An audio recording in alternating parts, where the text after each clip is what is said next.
all that, and had this church built supposedly for his mother, who at the time was living up in Altea Hills. He funded the construction of this first purpose-built Russian Orthodox church in Spain with the cooperation of the local Roman Catholic clergy. The magnificent structure is built largely from wood and was designed to be an exact replica of a 17th century church back in Russia. All the materials were imported from the Ural Mountains and had to go into quarantine as it was wood before being assembled by a number of specialised Russian craftsmen. Just here now on the left we can see the entrance into the Altea Hills estate, up there. And in a little minute, round the next few bends, we will be able to see the church. The church's actually interior is decorated with the iconography that you'd actually expect to find in a Russian church. And its stunning exterior has some great artwork on it, in addition to the gold leaf onion-shaped domes that are very common in Orthodox architecture.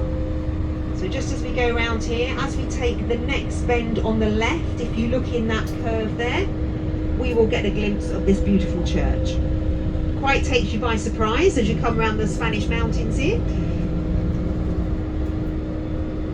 So here it is, just coming up now, to the left, tucked away in there behind the trees.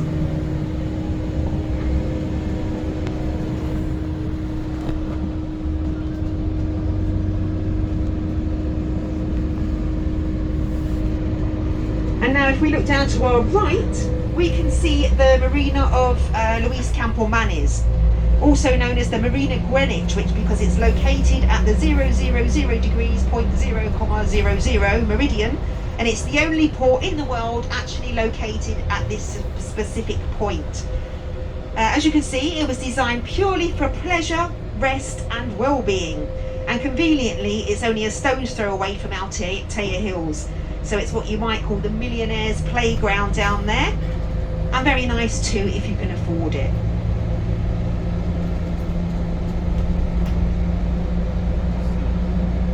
You can actually see it with this sea mist. This is what we call in Spain the bruma, and it's brought on by the difference in temperature of the atmosphere. Oh look, we can hardly see all those luscious boats down there. Hopefully on the way back, you can see the fog coming over now across the road. It's like Brigadoon, the film, isn't it?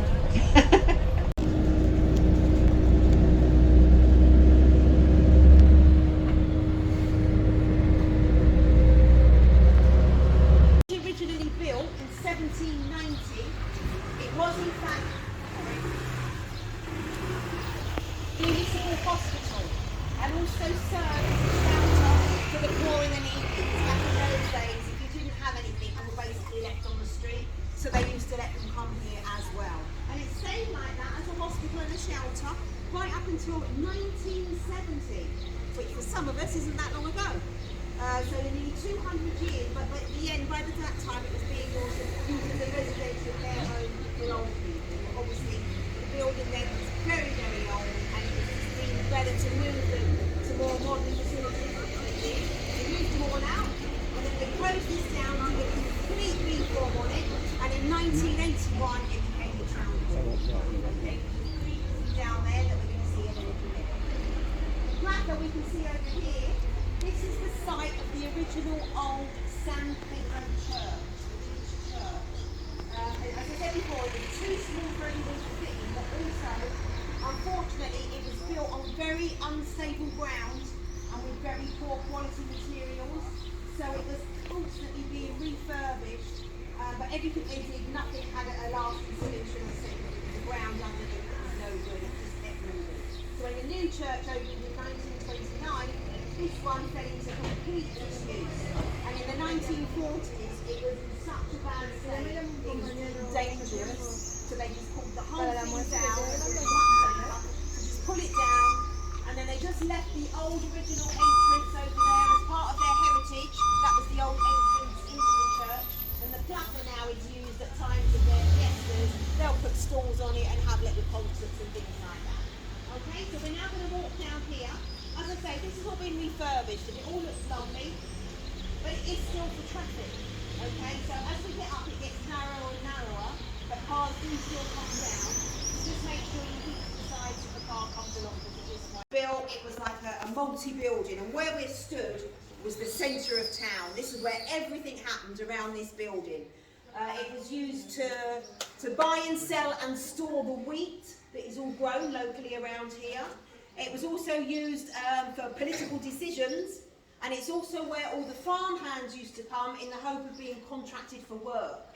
So you could almost say it was like the stock exchange, the job centre, and the Houses of Parliament all in one building. Everything happened here. If you needed something done, you came here. Sorry, stand back again. Another one. Obviously for like their meetings and everything, but also and for storing the wheat still. And also some of the rooms were used as a prison. And the inmates that were imprisoned here as part of their sentence were made to sit all day and crack open the almonds. What you will notice as we drive through the Halon Valley, as well as it being wine country with grapevines, there's loads of almond trees. Okay, so they had to crack open the almonds as part of their sentence, which was a very laborious task and boring, until a local businessman called Sylvester Ivars invented the first ever almond shelling machine. Now in the 1930s, that was a massive boom, absolutely huge. If Dragon's Den had existed then, he'd have been a sure winner. They do say the original machine is still in this building. I'm not sure, because until recently, this was in a big state of rehabilitation as well. There was bulldozers in there and everything. It looks like they've nearly finished. It's still not open, so I still don't know what it's going to be. I'm hoping it might be some sort of museum or something that people can go in. And then the last thing it was used for in the 20th century was like a one classroom school, just a little tiny village school where no matter what your age was, you were just all in the same class. There was probably about 10 children, something like that. And the Beniceros, which were the men of Benissa, were forced to go twice a year as temporal migrants, walking to go and cultivate and tend the paddy rice fields in Valencia, on the banks of the Rio Hugar. So we all know Valencia is quite away from here, and they used to walk on the old road twice a year, a big group of them, and they were well known because they used to wear big blue smocks and straw hats, and off they'd go for a couple of months to tend the paddy fields. As we all know, Valencia, rice, that's their big thing.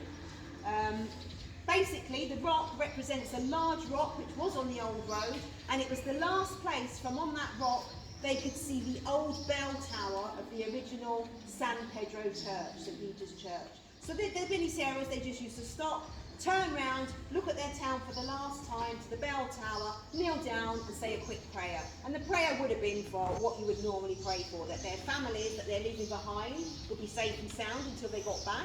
We're going to go in.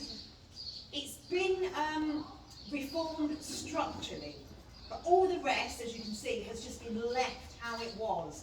And I do believe a family member in the 40s inherited it. Somebody told me she was a nun, I don't know if that's true.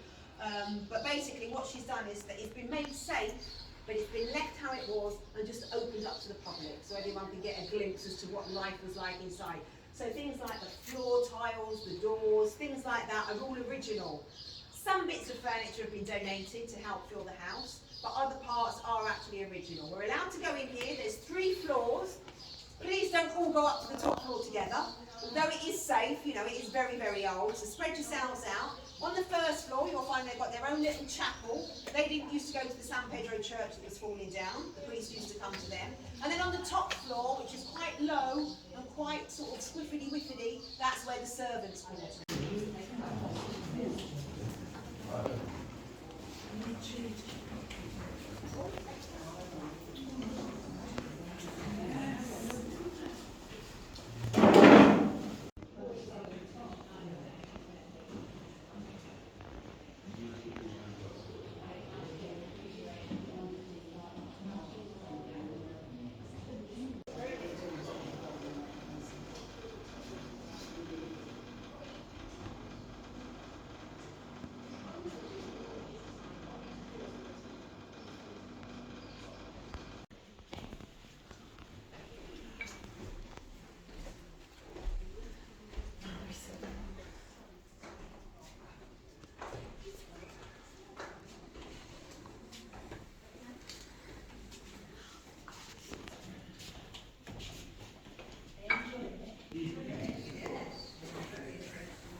can't make out because I don't think it is a group of tourists because they all speak Spanish, so it could be a funeral or something. So, okay, so this is their church. This is where I'm going to leave you. As I say, there are lots of little bars. Like there's one there. There's two at the end of this walkway. There's more over that end and up the other little streets there. Okay, so if you want to grab a quick coffee, now where I need everybody to be is at the end of this walkway, where the white umbrellas are, okay? I make it, should we say at 12:15, 12:15, down there so I can phone the bus driver.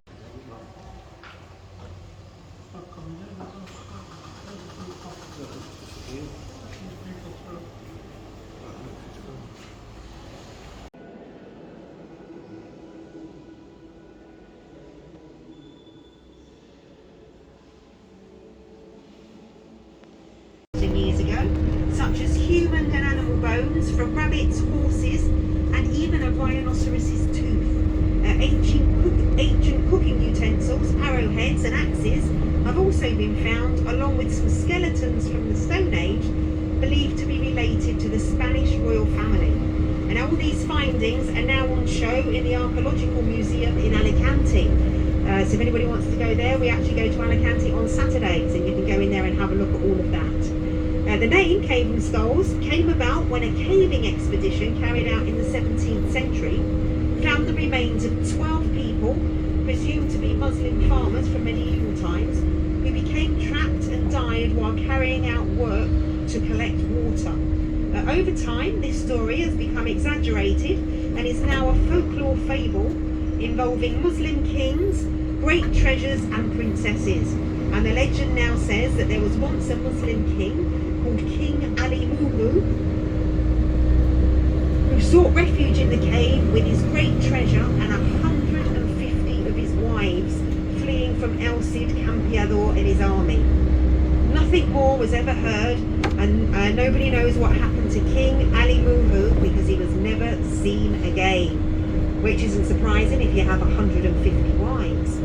However, many years later, when the caves were rediscovered, all that was found inside were 150 skulls in a perfect circle. No other bones, clothing or jewellery, just the skulls believed to be those of King Alihu's wives. I believe which story you like about the expedition or the King Alihuhu. They're both nice stories anyway. The caves were actually also used during the Spanish Civil War by Franco, and he used them to store his ammunition. Some of his ammunition in there, so keep a lookout for any of that. The cave is actually a cavity of more than 900 metres in length, and it is divided into a flooded area which extends 500 metres and a dry area of just over 400 metres, which can be visited by us today. You'll be able to see stalactites, stalagmites and beautiful 20 high metre domes and fossils amongst other things in a space that generates an atmosphere of peace and tranquility. When we get there, everything's there close together. The bus will be staying with us as well, so if anybody wants to leave anything on the bus that they're not going to need, they're quite welcome to, but just bear in mind you won't be able to get to it until we actually get back on the bus. And as I say, everything's next to each other, so it's entirely up to you what you prefer to do first. Some people may prefer to go for a walk through the cave first. Others may prefer to have their lunch first. Split yourselves up, makes no difference. We're going to be here for approximately an hour, so you'll have plenty of time to do both. And as soon as we arrive, I'll tell you the pick-up time to be back on the bus.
próximo hasta hace unos 30.000 años. Se extinguieron después de aparecer su sucesor, el hombre de Cromañón, que era anatómicamente un humano moderno. Muchas teorías han tratado de explicar lo que le sucedió a los neandertales.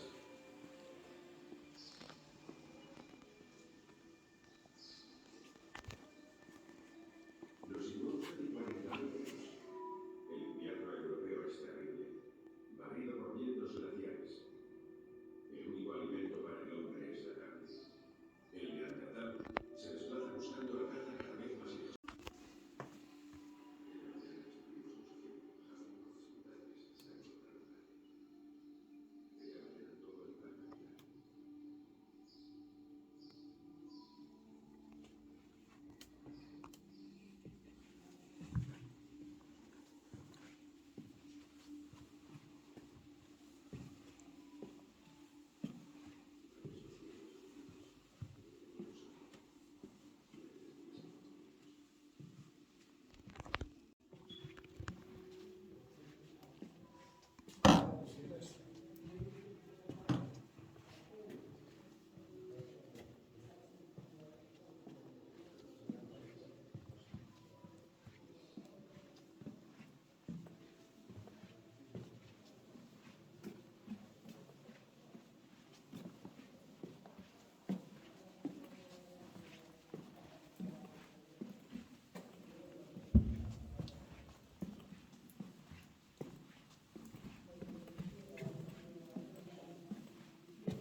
Fueron abriendo un camino porque por aquí estaría todo hecho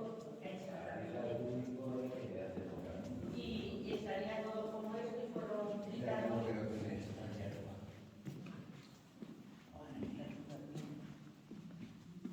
Claro, está en una montaña. Todo esto estaría todo así, de mala. Serán metodológicos.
Tu sais que les grottes de Hans sont belles que ceci. C'est dans les plus belles du monde, dans les grottes de Hans. Oui, tout à fait. Oui.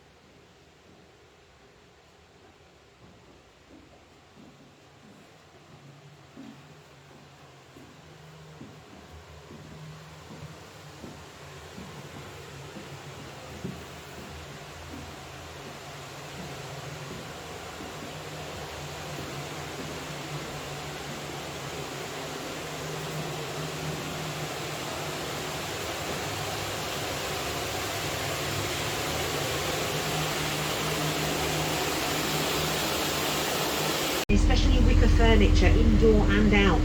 And just as we go along the road here now, if you look to the right, you'll see like some of the little shops, the little artisan shops, and he's got like his little homemade baskets and mats, normally outside on the pavement. So that's just coming up on the right.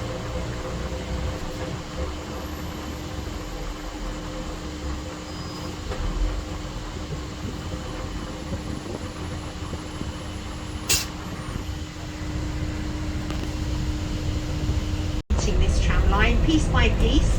That's part of the new bit up there, and as I say, you can actually get the little tram all along here from Benidorm, and it takes you all the way to Denia. They've just got one more little piece that is still renovating, so just towards the end there they do take you off and put you on a bus for the rest of the ride. But all this bit here along here now, they've been working from Calpe gradually all the way up to Denia. Alternatively, you can get the tram going the opposite way and it takes you towards Alicante. So you need to go northwards to go up to Denia and southbound for Alicante. Really is a lovely little train ride through the mountains. With some beautiful scenery once again.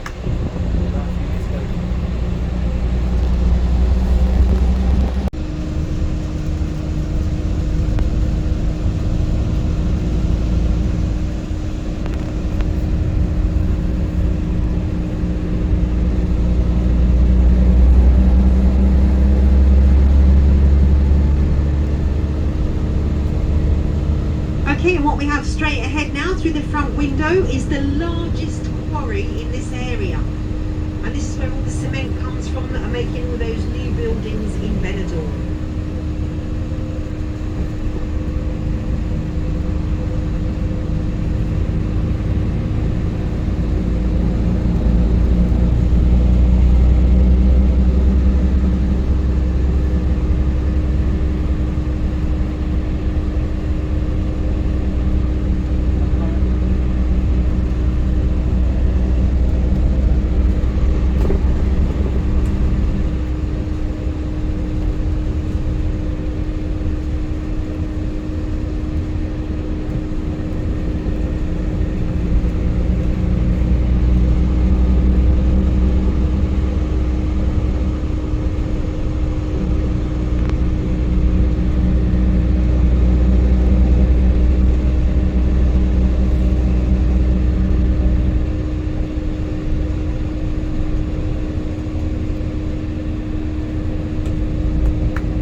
The permanent population of Moraira is around 10,000, but this does rise to over 36,000 in the summer months.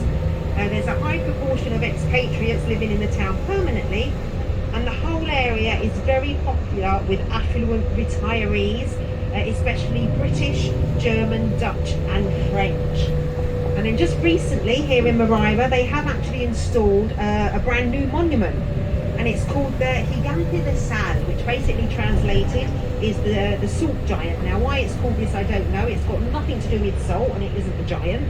Well, it's kind of quite big but not too big. And it was actually installed a couple of months ago now on the 6th of March 2022, and it coincided with the days of the 2nd anniversary of the COVID pandemic here in Spain, and in homage to the message of the piece, which is, and I'm quoting this, an ode to society's ability to be reborn after tragedies such as the pandemic. It was created by two Valencian sculptors called Coderic and Malavia, and they created the giant inspired by the dancer called Fred Herrera and his interpretation of the Japanese Buta dance, which dates back to the years after World War II and recalls the birth of society after the bombing of Hiroshima. Today the giant becomes a symbol of the strength of our society. And the salt giant has travelled through numerous European cities before reaching Moraira, such as Munich, Capri, Toulouse and Valencia, where it was installed in the marina for the last 12 months. The journey of this impressive sculpture has been one of the ambitions of the artists, as they wanted to take art out of galleries and museums and place it on the street, enabling it to be contemplated and enjoyed close up by the public. So I well recommend you to go and have a look at this sculpture. As I say, I won't say too much about it, I'll leave everyone to make up their own opinion. It is unusual, should I say, just to say the least. When we actually park in Moraira, if you walk straight ahead, we get down to the beach. It's a very small, quaint little place. So you get down to the beach, well not the beach, the actual, the sea, shall we say. And then if you turn to the left, you will see the port and the harbour and the nautical area for anybody that likes to have a look around the boats. And then if you turn to the left, you get to the castle, which is actually more of a tower fortress, known as the Ox's Hoof because of its unusual shape. It's curved on one side and flat on the other. And then just past that little castle tower thing, you will find the new sculpture is placed. And then if you carry on a little bit further round, you'll also see the beach. Okay, there's plenty of little places here for people that don't fancy a walk in the heat, where you can get something to have a quick drink or coffee or an ice cream, as I say. Do beware though, it's a little bit different than Benidorm. So the prices for drinks here are a lot more, so just be careful where you do go. Have a little check if you can first, so you don't get any nasty surprises. But as I say, it's a very pretty little place. And also for those of you that like window shopping, there are an awful lot of estate agents with some very nice prices as well. There's some very beautiful homes around here. So that's where we're heading to now. And as I say, we'll just be here for roughly 45 minutes for a little look around. It's our last stop of the day, so once you get back on the bus there, we'll just be going all the way back then to Benidorm.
one of my gangs, you basically put a net in the water, go here, fishy, fishy, fishy, and they just jump into the net.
By the tiring rockaby thatch, or as it is called in Spanish, the Peñón de Thatch. It's an impressive 332 metres high, rising almost sheer above the sea, and is now a protected reserve for flora and fauna. You can go right up to the top, although it's not advisable unless you're a very experienced climber or walker. Up near the top you have to go through a tunnel, and then after you get through the tunnel there's absolutely no safety measures. Up until the tunnel it's quite safe, and it's quite a fairly easy path as steps and a walkway has been made, and even if you just go as far as the tunnel you do get obviously some fantastic views up there. They do say on a clear day you can even see as far as Ibiza. I've been up to as far as the tunnel, they didn't go any further than that, and as I say, you feel like you're in an aeroplane when you look out over all of the surrounding areas. Calpe is a town rich in history and culture, and its strategic position on the coast has attracted many voyagers and settlers throughout history, dating back as far as the Valenthian Bronze Age, around 1,500 years BC. Later on, the Romans founded the first settlement directly beneath the rock of Calpe, and the salt lake, which is now home to the famous Calpe flamencos, served the Romans as salt pans for salt extraction, as their main activity was drying and salting the fish. And now salt has actually been harvested here for centuries in the lagoon, and until recently it was a very important source of income for the local population. This was expanded with a very strong and well-established fishing industry before the entire area along this coast was opened up for tourism and turned into what we see today, with its two main very popular sandy beaches, the Playa de la Fossa and the Playa de Arenal Mol. We're now on the side of the rock which has the Playa de la Fossa, or the Fossa beach, and this is what they call the cold beach as well, because in the winter it's not so popular, as when the sun is a lot lower and it goes the other side of the rock, that beach is then completely in shadow, whereas the other side, the Playa de Arenal, that has sunshine nearly all day.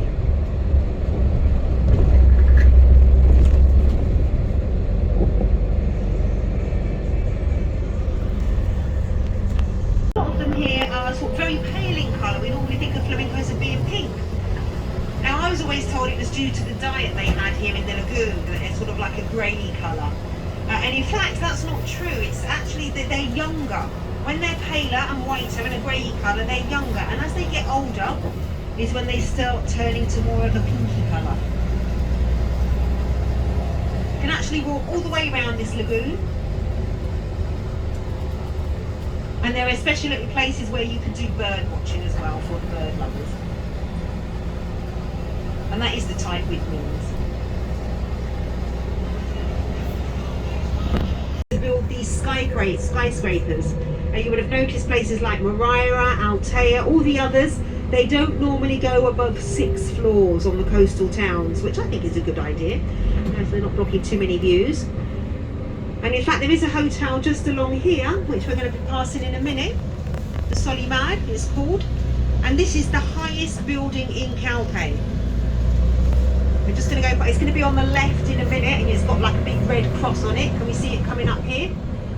And then there was quite a lot of polemica about that building when it was built, because that has actually even gone too high, much higher than it should have gone. It's got a few floors over what was actually licensed and programmed to build.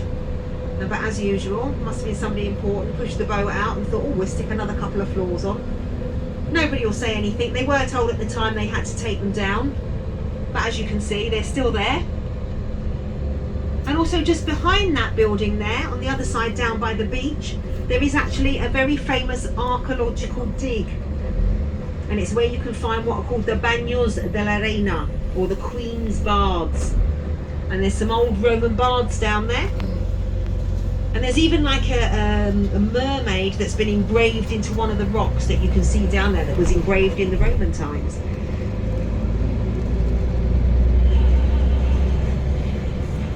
You can also come to Calpe on the train, and again the little tram from Benidorm, but do beware, the tram station is right up the top, so it's even higher up than where we're going to go.